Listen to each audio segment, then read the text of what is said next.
I was forced medic. Force medic. Force medic. May not be a smart All man. right. Here we go, you clowns. Golly. I'm Timmy. I'm Justin. I'm Nathan. This is Three Old Tech Dudes. 1-800-COLLECT.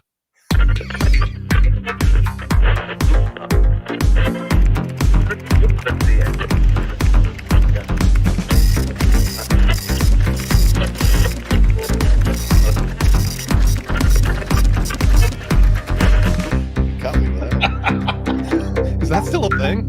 I don't think so. Oh. Surely not. Yeah. Hey, y'all. How's it going? Welcome to another episode of Three Old Tech Dudes. As always, enjoyed the conversation on X at Three Old Tech Dudes 1 or on Facebook at Three Old Tech Dudes, but especially here on YouTube in the comments. Well, here's what we're going to talk about this episode, fellers. I'm glad you know because I don't. You glad we know? All right, here it comes. FCC wants to delete. Can you believe that? Believe that Man. stuff? The current political climate? Yeah.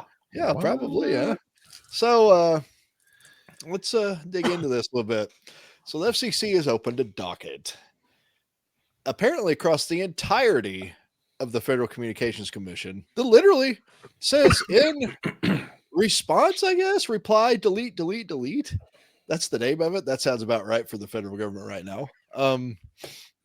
They've opened a new docket in which the agency seeks comment on every rule, regulation, or guidance document that the FCC should eliminate for the purposes of alleviating unnecessary regulatory burdens. Yeah. Holy cow. I agree with part of that. Isn't honestly. that what the government's there for? To The just- necessary burdensome regulations? Oh, well, Yeah, that's yeah. kind of what they do, right? In some cases. So this, of course, hit the amateur radio community a little bit because people are like, public comment. I'm like, Are they going to delete us? what are they going to delete? What could Yeah, they well. delete? They could do some crazy stuff. They could make amateur radio not require a test. Oh, They could, Balefin would love that. yeah, that's for sure. Yeah, no doubt. There's a lot they could do with this. So I thought I'd open the question this way because I find it an interesting way of thinking that I had not before, because this is not something I ever thought you'd hear from the FCC. What would you deregulate if you could in any part of what the FCC controls, broadcast, any sort of radio, ham radio, citizens band, GMRS, FRS, business band, law enforcement? I don't know. Doesn't I even have to think- be radios. Yeah. True. Well, it doesn't have to be right. Yeah. I think the one discussion point that you and I had thought of before, where we were conceptually going, well, why can't we do, for example, data communication over CB, which does happen. People have done it. It is not legal. However, it's also CB. And I mean, how many truck drivers run a 1,000-watt amplifier on their radio? Bad boys. You know, and you could turn to channel 19. Break. If you just turn to channel 19 and notice the noise floor is so much higher because the amount of people broadcasting so much. Radio. Audio. Yeah, with a huge echo and everything. And it's like at this point, that's Roger. almost the Wild West. I want to anyway. use an Echo mic once in my life. Me too. Well, I have actually. I I have. got on the rack over here. I got some digital delays we can put out there. Not the same. Not the but- same. You bring up a good point there, Nathan, because I was counting them earlier. I think I have 9 Citizens Band radios, most of them base units. over Good here on the show. Lord. And they're from those houses we cleaned out, actually, here on the channel over the years, most of them. I have the majority of them. Yeah. And I just haven't parted with them or cleaned them up or sold them or given them away. Who wants them? No problem. But I thought, man, it'd be cool if I could rig up these to a PC and goof around or build some relays with software, kind of like my You PC do it. software. So, Yeah. but I got to looking and I thought, well, that would be cool stuff to do for Three Old Tech Dudes, just to demo fun things you could do. But then you go look in part 95, the part of part 95 that covers Citizens Band. says thou Can't do it. shalt not. Thou shall not. No, you can't have repeated communications, no digital modes. And I try to follow the rules being an amateur radio operator, because if you break the rules and get the right person mad at you, you could lose your ham license over that. Oh, yeah. Or it could be denied next renewal with a red light review, as the FCC calls it. Also happens if you get a felony. Red light renewal, huh? Yep, they will not renew it at the next renewal if you get a felony. You know, you don't have to put out the red light. Roxanne. Okay, Sting. I think but for the same issue with that not having digital across that is the same issue from my perspective, is the exact same issue as you're limited to 4 watts AM, 12 watt sideband. And Yes. I think you can now do FM. I think that You was can. I did. That's a But recent it's change. probably also 4 watts, I would assume. I think it's the same, yeah. So yeah, sure. But Yeah, so- I've seen 1,000-watt amplifiers, but And that nothing people bad has use, happened. yeah. Well, that's Nobody just has. No one has torn a know of. hole in the space-time continuum or anything. it. That's But fair. it's also one of those things. I mean, you talk about splatter noisemaker. They build these They're amps. not the highest quality.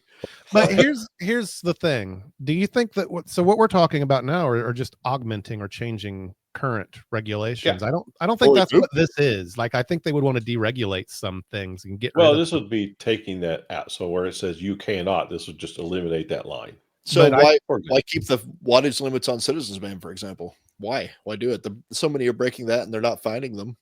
Yeah, they haven't. I don't even think so. I know that. Kimberly. Oh, how many decades ago it was? Europe was complaining that CB over there, which is the same band, I don't think it's quite as many channels, but the amount of noise coming from North America with people dumping out as much power as they can buy That's true. was causing all kinds of havoc over They'll there. go worldwide. Yep. And yeah, I mean, just fair. I mean, it's one of those. It's like, yeah. I mean, but the question is, why limits? Well, there's safety concerns, which obviously they're not doing anything about now. you cataracts never hurt anybody. That's fine. Yeah, you can draw when you can draw an arc off an antenna, and it's not just like little tick tick. We're talking like, I mean, that's a lot of power. Yeah, it is. No, I want to do that. It can. It's not hard. But the power level that I know, like people have modified old Heathkit SP220s and are pumping up 1,500 watts on CB, Sure. which is very illegal. And the FCC, to my knowledge, at least in the last 20 plus years, hasn't done anything about it. So do you think that's something they should remove limits on? They're not imposing it now. I mean, someone true. could probably make the argument in court, theoretically, that they've known about this issue for a long time, haven't done anything. So if someone gets caught now doing it, Yeah. would they really get? If it really went before a judge, would it get thrown out anyway? As you haven't been enforcing it for 40 years. Why do you think it's going to happen? I kind of wonder what happens if you get a lawyer involved with that and it goes, well, but there's safety concerns, obviously, with that. But from the standpoint of why can't you run digital across, CB, I don't really see a reason you couldn't from a standpoint of safety anyway. Yeah. And I don't see any reason, honestly, other than they just didn't want it to happen that it makes any sense whatsoever. But but I mean, people do it at this point now. I kind of they probably are going to allow that sooner rather than later, because with GMRS, you already have repeaters and you've got various other bits and pieces. I think you can do digital across that. I'll have to check that one out. I'm not exactly sure, but it'd be easy. I don't know. Do. I don't think you can. See, again, though, I think if you had like CB repeaters, that's going to add more. It's going to be a disaster. Yeah, it might be a disaster, but you're Yeah. also going to have then more documents regulating how those repeaters should. Well, I think that flies in the face of what this is. I feel like this is remove regulation. I think it would become more Wild West everywhere across the FCC if they can help Maybe. it. Hey, here's a question. Yeah. Do you think the FCC will let Eminem be? Sorry. I don't know. Maybe. They let you out in the won't let morning. me be or let me be me. Yeah. It's just an interesting thing. It's not something you feel like you'd see very often. And people are going to wig out. Some people, especially in the ham radio community, I think. Well, and this could because have there's so many absolutely people that nothing to do with radio service at all either. you think. I I mean, mean- yeah, I guess it's for everything, but Yeah, the FCC has reaches far and wide. but it does say every rule and regulation, every rule. That's They a could lot. change anything. They could. They could remove rules entirely. absolutely could. Unregulate. I mean, They that's what could it means, also you know? push responsibilities of certain things off to other agencies. That's true. That's true. Yeah. Yeah. So, gosh, could you? I mean, what if amateur radio was regulated by like ARRL or something? That's interesting. Well, they're not an agency though. Right. But I mean, new times we live in, my friends. Yeah. It's true. So here's an interesting document from just the other day. Mhm. Add this to the stage. From the ARRL. It's from March 20th. pull off the FCC wants delete. Hmm? It's covering enough of the screen. Oh, sorry. There you go. That's gonna Just, read I it want to to be you. able to see the thing. I mean, it's, So this is the latest in a similar proceedings going back to 1996 when the Communications Act was amended to require the FCC to periodically review its rules. So ARRL is mentioning that it's a common thing. I guess it might be. I don't know. But it says Maybe it's just getting ARRL more attention due to the current political climate. That's what I thought. possible. Yeah. So the ARRL is going to conduct their review of provisions in Part 97 that apply to radio amateurs. So also soliciting feedback from members. I'm like, I don't know. Maybe they should change that symbol rate thing that you love so much, Justin. I was angry. I was so angry. What? Here's a question for you. What would happen to amateur radio? And I don't actually think this is possible due to the world radio agreements in place worldwide. Yeah. But what if amateur radio in the United States were to become like Citizens Band or GMRS, where you just pay $35 and off you go? There would be Roger Beeps O'Plenty. Yep, I think it would violate some of the agreements. it would. That I think being so. said, some of the agreements being chucked out anyway, randomly, apparently. Just And what I mean by the agreements is there's a certain hospitality and bandwidth considerations that apply around the world due to the nature of especially HF radio. So well, if you transmit here, you might be hitting 5 countries, you know. Yeah. So. I mean, it doesn't mean they couldn't do it, but I don't think it'd be a good idea. I don't think it would happen. That's pretty extreme, but it just kind of ponders the questions of strange things like that I've never thought about. I don't think know. I'd enjoy it much. So To me, this sounds like somebody mentioned something that very loosely relates to amateur radio, and it may not have any impact to amateur radio whatsoever. right. Sorry. possibly. Well, the thing is, I don't know how much simpler you could change regulations, certainly, but again, it's not getting rid of anything. It's not simplifying anything. If anything is that you change is going to make it more complex, and I don't think that's the I don't think that's the ultimate goal here. So the spirit behind it, you're right. Yeah, I think you're right. It wouldn't shock me if someone suggests that we eliminate like general. So you just have, entry level and or just, or make it one license. that could be a thing where you just have technician and then they rename, like, combine general and extra. Yeah. I mean, that has certainly, we've seen shake up. I haven't, but the amateur radio world has seen shake up in license classifications before. Oh yeah. It's been 25 years since that happened. Yeah, that happened when I got in. Yeah, so initially I went from no code for when I started, it was novice, tech, general, advanced, extra. Oh yeah. And then it became they added no code tech. Yeah, and you didn't have to have it, which I did, but it's one of those that was a thing back then. It created the Technician Plus. Tech Plus, Technician Plus license. Yeah, when you did code with the tech. Yep. And that was like the bit. So you either loved it or you hated it. It was Yeah. definitely polarizing. Yeah. Oh yeah. I mean, I think that's the only thing they could do. Like, I don't think you could just make one license and then you had the full reign, because I think that would raise the bar of entry too high, because you are going to have to test on skills that you don't have as a technician. Sure. You simply are, if you're going to have access to HF bands. Yeah. And I think that may raise the bar of entry to some people, where I think the hobby would then suffer because of it, Yeah. because people would just I could get see overwhelmed. equipment manufacturers wanting less regulation because they could sell more gear. Yeah. Yeah. Oh yeah. You're not selling HF rigs to techs usually, so No, I was a weirdo. Yeah. Yeah. some nowadays just some do, but it's interesting.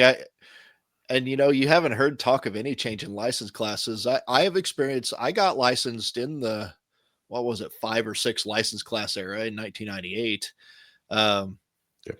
and I had to take novice written and technician written to get the technician no code. That was it was a weird path. You had to, if you just took novice, you had to take code. If you took novice and technician, you didn't have to take code. That's how it worked back then. I thought you said you did take code. I did later. I did okay. for general. I see.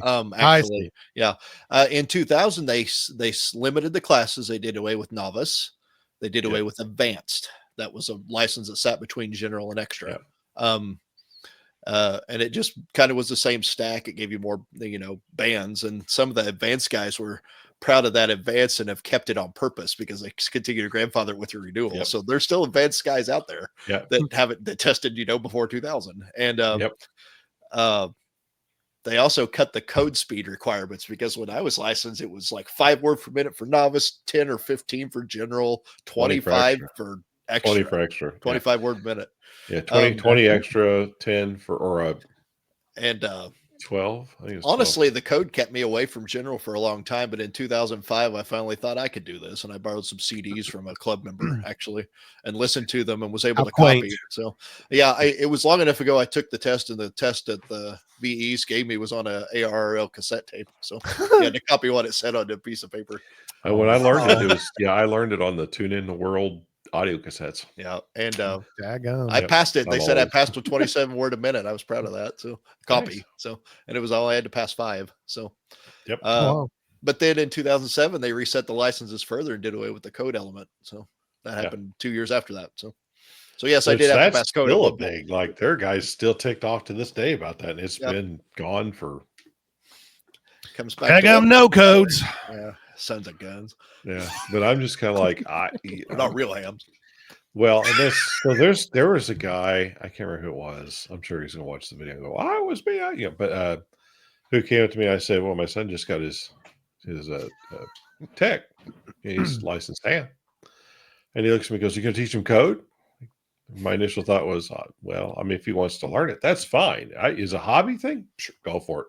This whole thing, but my thing is, I don't use code myself, and I had to learn it, but it was one of those that it's like I met a guy back in 91 who literally got his extra, had to send and receive his one band. They used to have to go to Chicago to test. Mm-hmm. Literally got done, grabbed all his stuff, his bug, the bug and all that kind of stuff. It's a brand of key, and just like when he's walking out, he passed it. He just took it and threw it in the trash can. Said, "I'm never touching it again," and he never did. Which I'm sure now he's probably like really upset. He threw away what is now $300 or $400 piece of equipment. But, yeah, probably not. But probably not. But it's one of those things that I'm like, I get it. I still have I have several keys, but one of the videos you're going to see coming up, or maybe already came out, I don't know at this point, but it's on a you gotta be careful of that now.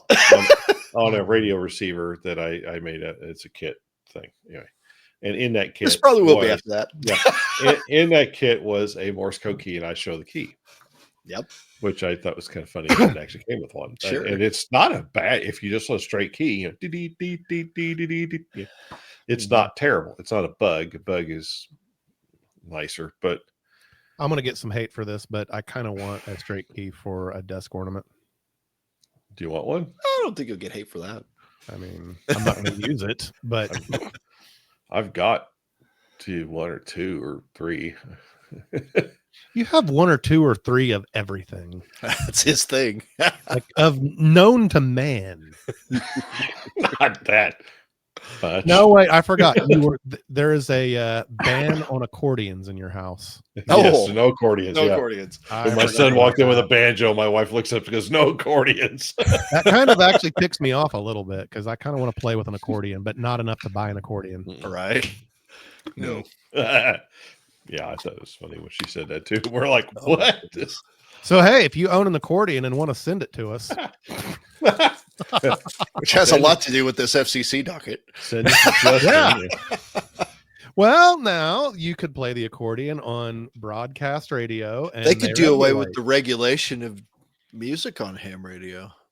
Half the guys you tell you're into ham radio think you're playing pirate broadcaster anyway. So Yeah, no. Golly, could you imagine? what kind of music do you play? Yeah.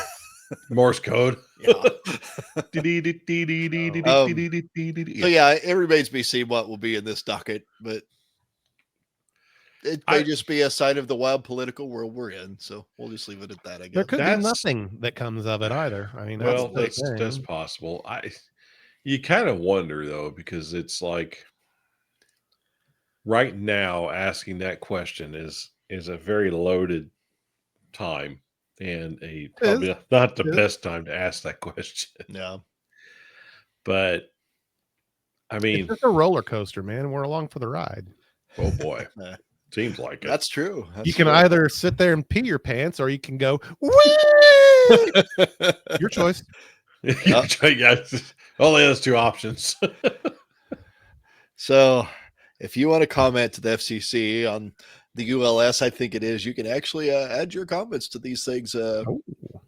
You have until April 28th to do so. So yep. Be sure to get in your complaints or for or against them or things you're concerned about and let them know, because FCC does have a process that they use on anything they open like this on these dockets. So tell you what I'd love them to do. I'd love them to lock down freaking caller ID a little bit.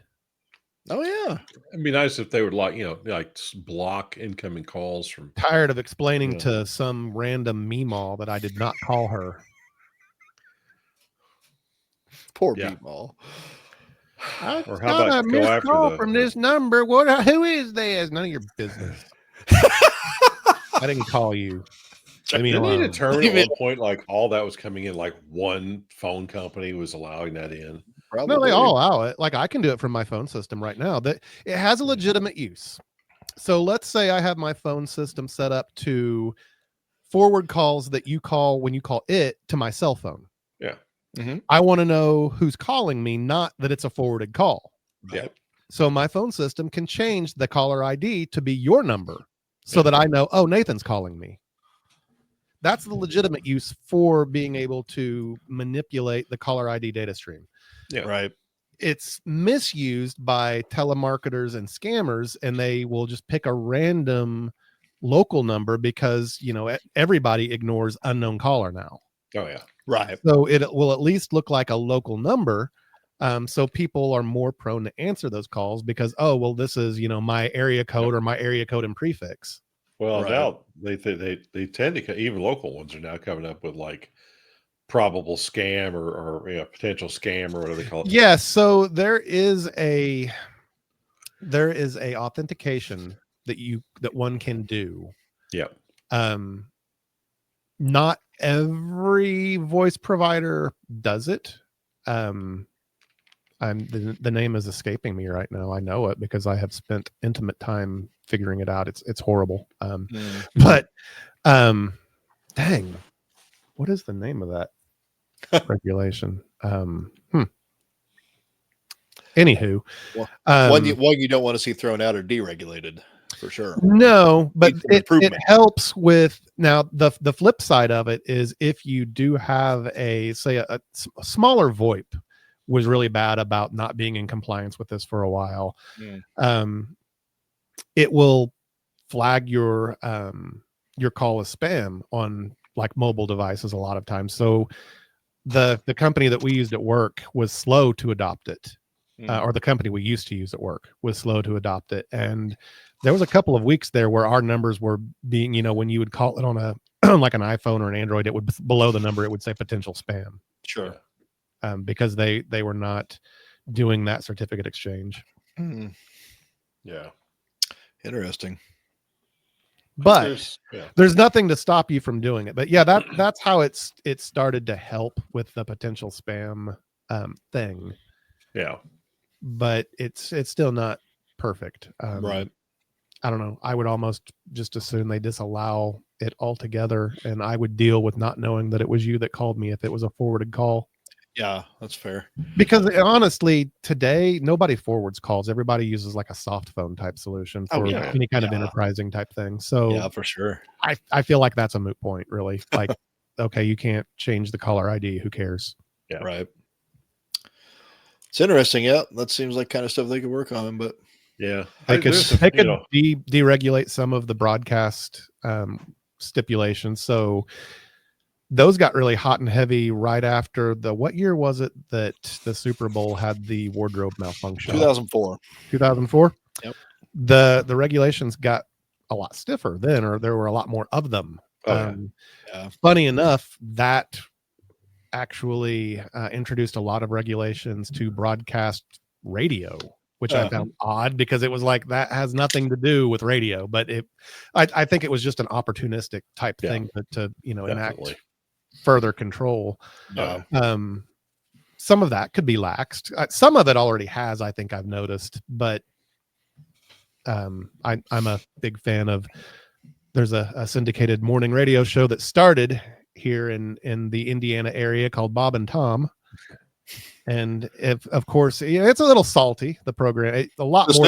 It used to be a lot saltier. I'll say that.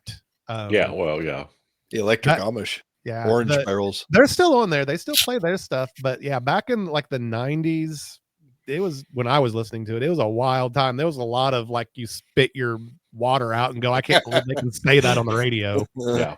And a lot of times they couldn't, they just didn't care. But well, it's like Howard Stern, same. Yeah, the same thing. And that was that around the time that he left broadcast like FM? I think that was a ways before that. Was it? I'm not sure though. No. I knew that like went to Sirius XM at some point. Yeah, and I thought I read somewhere a lot of that was that the censorship and whatnot. It was. I remember hearing that at the time. Now Bob and Tom have stayed on broadcast radio, terrestrial. Yes. Yeah. Q95, I think, and their syndicated network of stations. That's where they've started. Yeah, they're nationwide. Yeah. Globally, I think if you count some of their online. But still broadcasting from Q95. So. But yeah, they are. Well, not the they don't share studio space any longer. I don't believe they have their own wing now. There you go. At the Q95 building. Yeah. But yeah, that show started like after that show was over. Regular run-of-the-mill DJs used to come in and occupy the same space. Sure.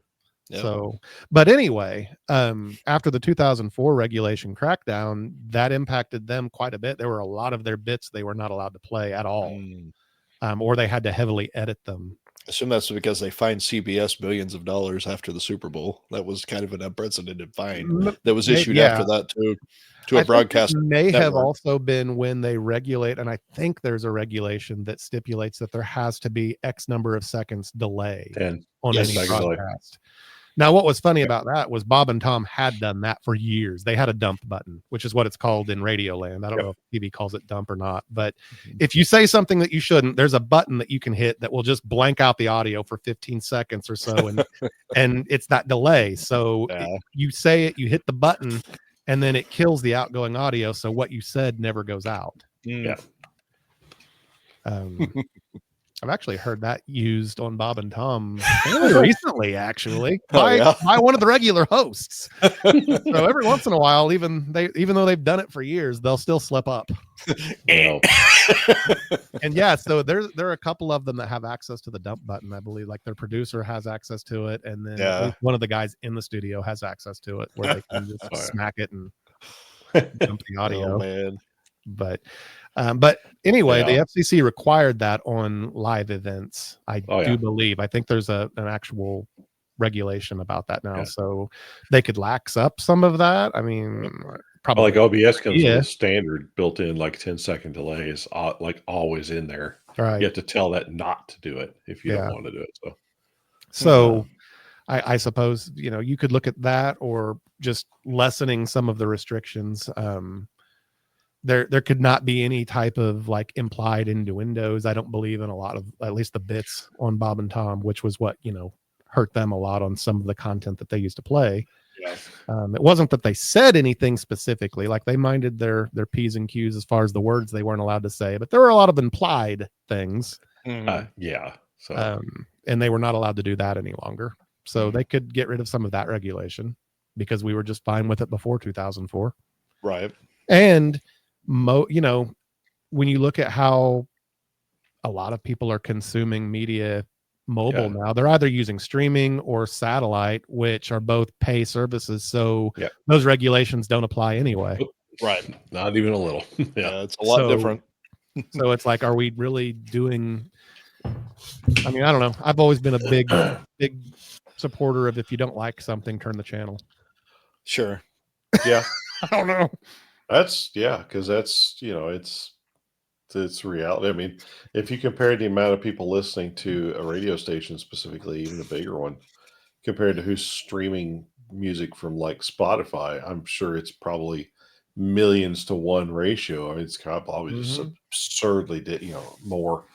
Or YouTube streaming, like that kind of stuff here, like YouTube Music. I mean, you're talking about hundreds of thousands to one, if not millions to one ratio. It's probably just ridiculous. At this point, it's just you're literally focusing that rule essentially on this tiny, tiny market compared to like YouTube, for example. Yeah. Where, I mean, they worthwhile? self-impose a few things, but sure, there may be some regulation needed, but do you want it to be as extreme or as complex as it is now? Yeah. I mean, or could you go back to a lot of what we had, pre 2004, where, okay, there's the words that you can't say, and there's the, the content that you can't show, but there's a whole South Park episode on that one. Is there? Oh yeah. Ah, It's a good one too. Like, how many times can you say the F word on TV or whatever? Like, I enjoy it. they like South Park, blow but up the world I doing it. seen them all. Yeah. They like blow up the world. It was funny as all get out. It was a bit rude, but it was too crude. But it was. I've seen the one where Cartman got in trouble for saying the F word, and I use that. The line that preceded that, I use that quite often. What was it? I can't say it on here. Oh, it's like that. Okay. Yes. He got in trouble for saying the F word. So then it was Yeah. basically like a string of it, and then going, see, what does it hurt? Yeah. Okay. And it caused like some kind of like quantum implosion in the world. I don't know. I mean, it's one of those things that, I mean, there's some regulations I think they need to somewhat happen, or you will wind up with what happened in like the 1920s or whatever. Like, it was the Wild West, and radio stations were on top of each other signal wise to literally jam each other, and it wound up being like that guy I know used to build CB linears mobile so they could play that game of how much power can you have. So, the loudest guy wins type thing. Yeah, it's a shootout thing. Shootout. But I could see going back to more regulation, kind of like, I mean, YouTube self-regulates. So there's, we keep our channel pretty PG Intentionally. here. Yeah. But there's nothing that really prevents you from dropping the F-bomb on YouTube. Right. But I've always heard it hurts the algorithm, though. Things like adult that, content, though, are not allowed on YouTube, and so there's still a line. I think it's pretty fuzzy, honestly, but yeah, it also kind of seems to depend as to who you are, as to if they're really going to enforce some of those rules too. Hey, you're going to anger her. Probably. You're going to make the YouTube monstrous mad.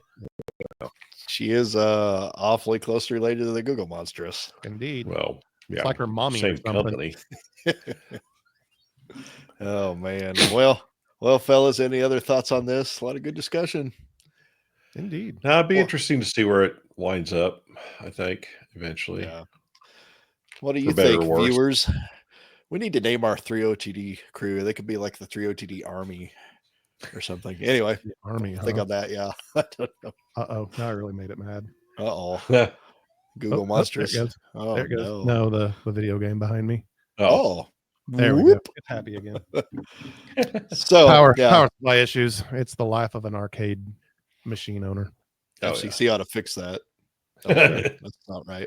Anyway, Actually, hey, the FCC did have a hand to play in early arcade, didn't they? I don't know, did they? I think that some of the earlier edition or earlier variations were causing all sorts of RF interference. Oh, yeah. Yes, There's interference levels. just the whole shielding thing. Yes. Yeah, so like I know Oh, there yeah. was a story in an audio book that Tim and I have listened to about I the remember that local now. police, their radios being rendered useless Yep. when the bar was open. Yep, I remember hearing that story too. Yeah, so It was in the ultimate history of video games. It's a pretty good book. really, I haven't finished it yet, but yeah, it's it's free very on long. Spotify. Was that So, the noise off Pong or something like that? I can't remember what it was, but it was. I don't know if they said which machines it was. I don't. Well, I think there were a couple out at that point. Yeah. Because the bar had several, so that was the issue. Yeah. Yeah.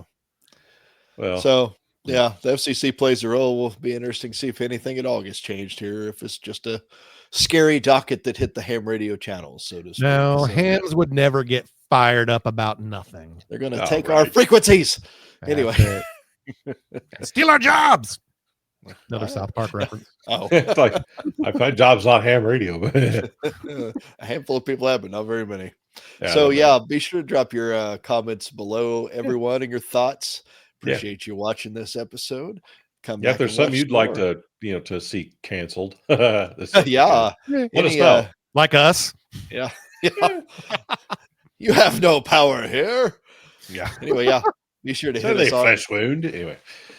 Be sure to hit us on Another X or movie I've never watched. Facebook. Well, you guys are a mess this episode. Never. I'm never sorry, have Tim's seen trying to do an Holy outro Grail. over here. Like the fourth time. Oh. No. Never Go ahead, seen Timmy. Holy Where Grail. can they tweet at us or Yeah, text at us go or back whatever up they there. do now? Find us on X and all that. Or X comment is below. Whatever. Like and it is. subscribe if you've survived to this point in the video. I'm very proud of you. Anyway, hey guys, let's get out of here and let these people get back to whatever they're doing. Okay. Until next time, I'm Timmy. I'm Justin. Now I'm Nathan. This is 3 Old Tech Dudes. Later. That was fun. Thanks for hanging out with us here on 3 Old Tech Dudes. Please subscribe to us here on YouTube for more tech old and new, tinkering at the workbench, repairs, ham radio, electronics, computers, and more. Please like this video and share 3OTD with your friends to help us grow the channel. We tweet at 3 Old Tech Dudes 1 on Twitter, and you can keep up with us on Facebook. Just search for 3OTD and look for our logo. Thanks so much for watching.